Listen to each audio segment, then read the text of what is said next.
First session में हम लोगों ने डिस्कस किया था किस तरह से आप हार्ड वर्क करके अपने को पूरी तरह से बर्नआउट कर लेते हैं, जला ले रहे हैं। छोटे छोटे बच्चे जो हैं अपने को किस तरह से क्लास 9-10 के बर्नआउट कर ले रहे हैं। अपने लाइफ को फुल एंजॉय करते हुए पढ़ाई करनी है, अच्छे से मन से पढ़िए।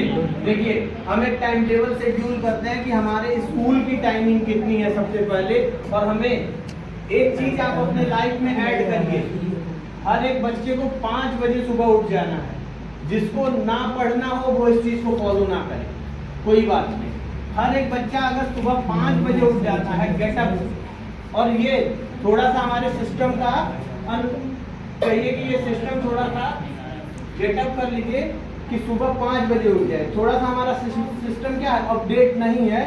अब अगर आप इस 5 के बजे 4 बजे उठ जाते हैं तो और मच बेटर है, लेकिन आप 5 बजे अगर उठ जाते हैं तो भी आप 30 मिनट अपना रखिए कि हम हर एक चीज से फ्रेश होके टोटली पढ़ने के लिए बैठ जाएंगे।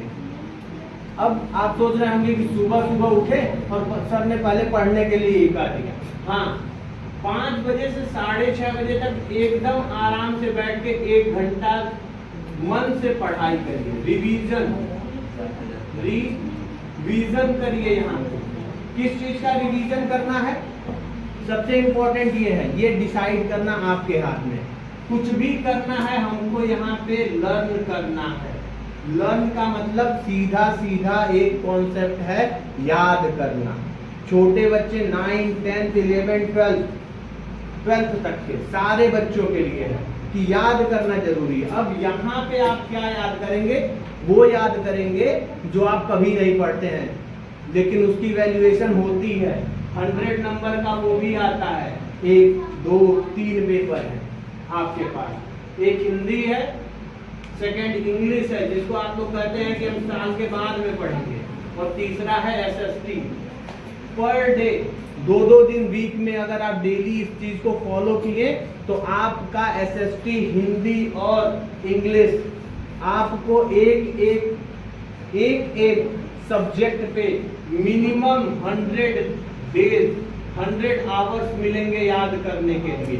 आप स्टार्ट करिए, 1 साल में आपको 300 दिन मिलेंगे। 300 में 3 सब्जेक्ट याद करना है, सिर्फ यहाँ सुबह उठ के याद करना है। मैं रात की बात नहीं कर रहा हूँ, शाम की बात नहीं कर रहा हूँ, दिन की बात नहीं कर रहा हूँ। सुबह 5:30 पे बैठ जाइए और 6:30 बजे उठ जाइए आप।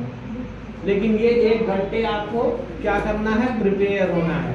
अब इसके बाद आप गेटअप होके 7 बजे आपका मॉर्निंग के स्कूल है, 7 बजे मॉर्निंग स्कूल जाइए। 7:30 पे है, 7:30 पे स्कूल जाइए। अगर ये टाइमिंग और अर्लियर है तो इसको यहाँ अर्लियर बढ़ा लीजिएगा आगे। लेकिन सुबह ये 3 सब्जेक्ट आपको फोकस करके पढ़ना है, लिखना है, समझना है, याद करना है। सबसे इंपॉर्टेंट क्या करना है, याद करना है। इस समय जितने भी पूर्वांचल या इधर यूपी के बच्चे हैं उनके मार्क्स यहाँ कम आ रहे हैं, इसलिए परसेंटाइल बनाने के लिए 100 परसेंटाइल बनाने के लिए 100% नंबर लाने के लिए यहाँ 98 गेन करना होगा। यहाँ भी आपको इसके बाद 2 में आप स्कूल में जितने टाइम भी पढ़े, सपोज दैट 6 आवर्स का स्कूल है, आप 2 बजे तक स्कूल में रहते हैं। 2 बजे के बाद आपके पास टाइम होता है 2 से 3 घंटे का। आप 4 बजे कहीं कोचिंग जाते हैं, कहीं पढ़ते हैं, 4:30 बजे जाते हैं। आपके बीच में 2 से 2.5 घंटे ये टाइम, इस टाइम को स्मार्टली मैथ एंड साइंस के वर्क में लगा दीजिए। साइंस का जो भी फिगर, डायग्राम, सिस्टमेटिक, कुछ भी आपको सिमेट्रिक डायग्राम बनाना है, मैथ के प्रॉब्लम सॉल्व करिए इस टाइम। स्कूल से आने के बाद थोड़ा सा रेस्ट करने के बाद आराम से बैठ जाइए, मैथ सॉल्व करिए 2-3 घंटे, स्मार्टली सॉल्व करिए। ये टाइम जब आप यहाँ कर लेंगे तो फिर 6-6:30 बजे तक, बीच में 1 घंटे खेलने का भी रखिए कि 5:30 या 6 बजे से 7 बजे तक जब शाम हो जाती है तो उस समय हम खेलेंगे, योगा करेंगे, कुछ भी इस तरह के इवेंट भी आपके लाइफ में होने चाहिए। दूसरी सबसे इम्पोर्टेंट चीज, ये सब फॉलो करना है, मोबाइल को छोड़ना पड़ेगा। मोबाइल राहु के नाम से जाना जाता है। अगर आप जाके किसी एस्ट्रोलॉजर से पूछेंगे तो मोबाइल राहु कहा जाता है। मोबाइल राहु का संज्ञा है।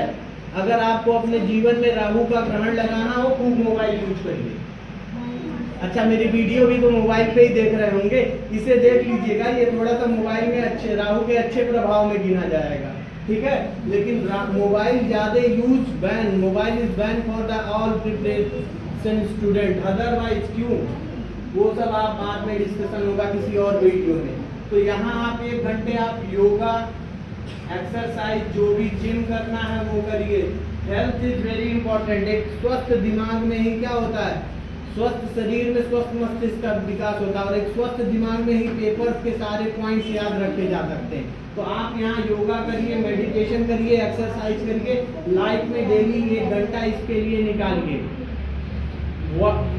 आप वॉक कर रहे हैं, वो भी इवनिंग वॉक, अगर आप कोचिंग से पैदल जा रहे हैं, वो भी आपके शरीर में पॉजिटिव एनर्जी देगा, मेटाबॉलिज्म आपका बढ़ाएगा, उससे आपके पावर, कैपेसिटी, लर्निंग की बढ़ेगी। अब यहाँ पे सपोज कर लेते हैं कुछ स्नैक्स वगैरह लेने के बाद एक टाइम जोन बनाएंगे फिर से 7:30 to 9:30 का, 7:30 बजे से 9:30 बजे तक फिर मुझे पढ़ना है। आईपीएल नहीं देखना है उस समय, आईपीएल नहीं देखना है बच्चों। क्या नहीं देखना आईपीएल? कोई विराट कोहली जीवन नहीं बदल सकता है, कोई विराट कोहली 1 रुपया नहीं देगा जीवन में आपको।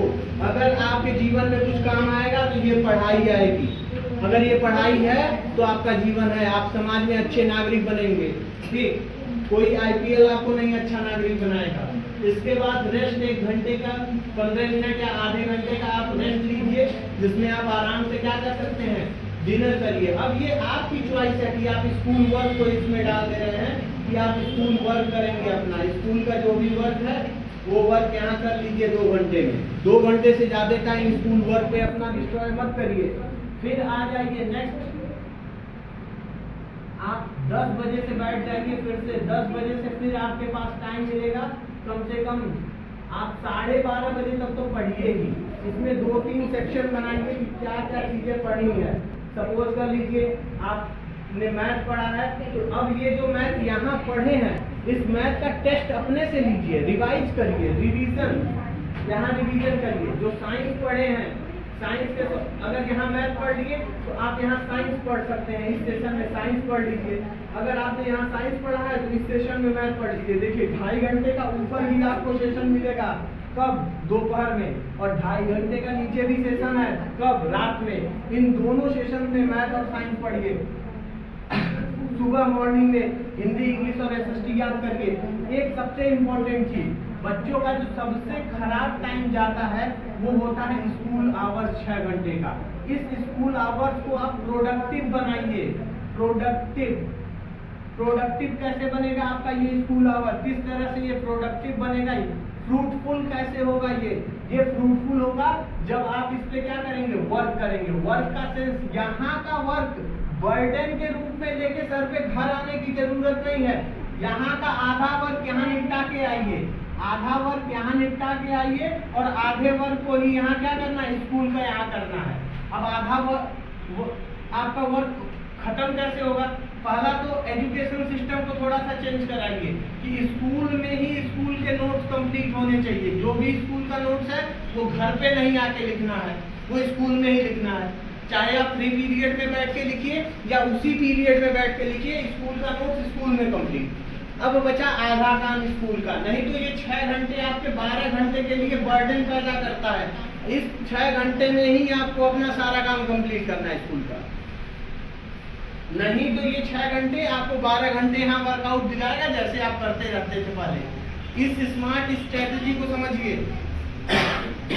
जो आधा काम बचा है उसको यहाँ पे स्कूल वर्क आवर्स में, यहाँ आपके पास बहुत आराम से 2 घंटे का काम है, यहाँ करके कंप्लीट कर दिए, स्कूल का वर्क कंप्लीट हो गया। अच्छा, स्कूल में कुछ ऐसा पढ़ाया जाता है क्या कि जो एग्जाम में नहीं आएगा? अपने माइंड सेटअप को थोड़ा क्लियर करिए। स्कूल में भी वही पढ़ाया जाता है जो एग्जाम में आएगा। तो इस टाइम को यूटिलाइज करिए। देखिए यहाँ पे मैंने आपके कोचिंग का भी टाइम रखा है कि आप कोचिंग आराम से 4:30 से 6 बजे तक आराम से पढ़िए कोचिंग, कोई दिक्कत नहीं है। जहाँ भी आपको मन करे आप कोचिंग पढ़िए, जैसे भी आपको पढ़ना है।